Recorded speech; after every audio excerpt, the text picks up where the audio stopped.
नाज़रीन किराम अस्सलामु अलैकुम। जैसा कि आप जानते हैं कि दो त्यौहार एक साथ, शब बारात और होली, ये दोनों त्यौहार एक साथ जुमे के दिन पड़ रहे हैं। पहले तो आइए बात करते हैं कि शब बारात में हम गुनाहों से कैसे बचें।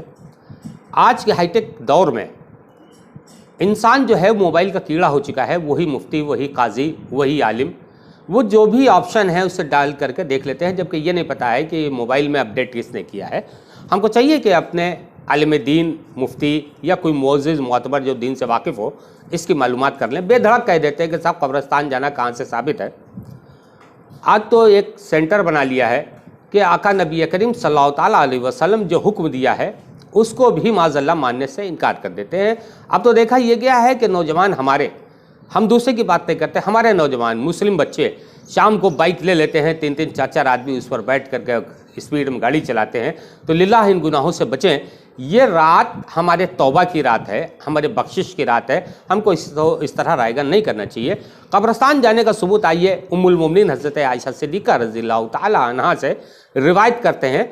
अब जिसको तलाश करना हो वो हदीसों में तलाश कर ले। उम्मुल मोमिनीन हज़रत आयशा सिद्दीक़ा रज़ियल्लाहु ताला अन्हा फरमाती हैं कि 15वीं शब, 14 की रात गुजार के 15वीं शब, काफ़ी देर रात से मेरी आँख खुली, देखा है का रहमत सरापानूर सरवर कौनो मका अपने बिस्तर पर तशरीफ़ फरमा नहीं है। तो मैं चौंक गई कि आका कहाँ तशरीफ़ ले गए हैं।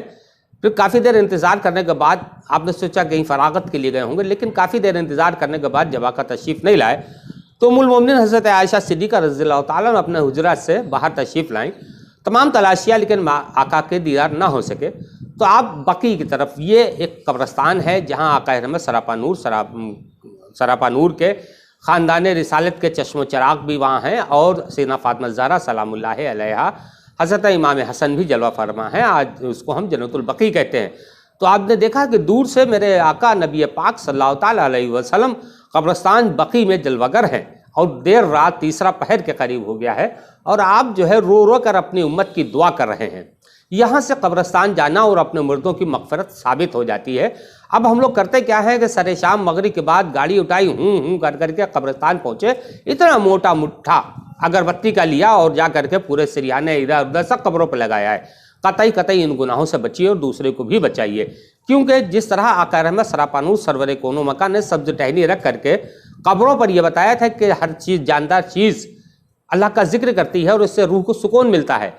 तो जब फूलों की ताजगी का सुकून रूह को मिलता है, तो इसी तरह अगरबत्ती और मोमबत्ती की तकलीफ़ और जलन भी मुर्दे को पहुंचाएगी। तो क्या आप पसंद करेंगे आपके और दीगर मोमिन भाई जो वहाँ दफन हैं उनके सीनों पर आप आग जलाएं? ऐसा लिल्लाह न करें और देर तक कब्रिस्तान में क़याम करें और टहल टहल कर तिलावत कुरान पाक पढ़ें। आज हमारे बच्चे कुरान पाक की तालीम से वाबस्ता नहीं है, तो उनको चाहिए कि कलमा है, दरूद शरीफ है, कब्रिस्तान में खूब पढ़ें, बावाज़ा बुलंद पढ़ें। क्योंकि अल्लाह के नबी सल्लल्लाहु अलैहि वसल्लम की हदीस है कि जब कब्रिस्तान में तिलावत की जाती है तो अल्लाह इतनी देर के लिए इताब रोक देता है। तो अगर हम अपने मुर्दों और अपने मोमिन भाइयों के लिए भला चाहते हैं तो इसको ज़रूर करें। और एक चीज़ और बता दें आपको हम कि आज एक फ़ैशन सा बन गया है कि शब बारात में हमारे घर में हम खुद बच्चों को पटाखे ला के देते हैं। अल्लाह की कसम, ये हज़ारों गुना हम खुद ख़रीदते हैं, क्योंकि उस दिन रहमतों का बेपनाह नुज़ूल होता है। अल्लाह रब्बे करीम ख़ास फ़रिश्ते मुनाक़िद करता है रहमतों की बारिश के लिए। और जो गंदक है, गंदक जो है, इसकी बदबू से फ़रिश्ते कोसों दूर भागते हैं। तो आप बताइए कहाँ हम अपनी रहमत, उसकी रहमत से दो चार होने से बच जाते हैं और फरिश्ते लानत भेजते हुए वापस चले जाते हैं। तो आप समझ सकते हैं कि आका रहमत सरापानूर सरवर कौनो मकां की ये सुन्नत जो कब्र पर आपने दो टहनी रख करके, ये आपने सुनी भी है, हमारी अगली वीडियो में पढ़ी भी है कि ये आका रहमत सरापानूर सरवर कौनो मकां की सुन्नत भी है, जो हम कब्रों पर फूल डालते हैं अपने मुर्दों की रूह को सुकून के लिए। तो लिल्लाह पटाखों से और ऐसी फौज बातों से बचिए जिससे हमारी शरीयत इजाज़त नहीं देती।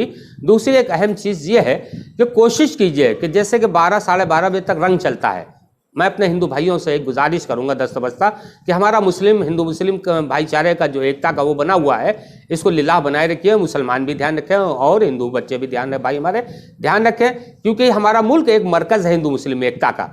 अगर किसी पर रंग नहीं पड़ा है, कोई नमाज़ पढ़ने जा रहा है, तो लिल्लाह हमें आप हमसे गुजारिश कर रहे हैं हम आपसे कि उस शख्स पर वो न डाले, रंग न डालें, ताकि कोई हमारे भाईचारे में दाग ना आ सके।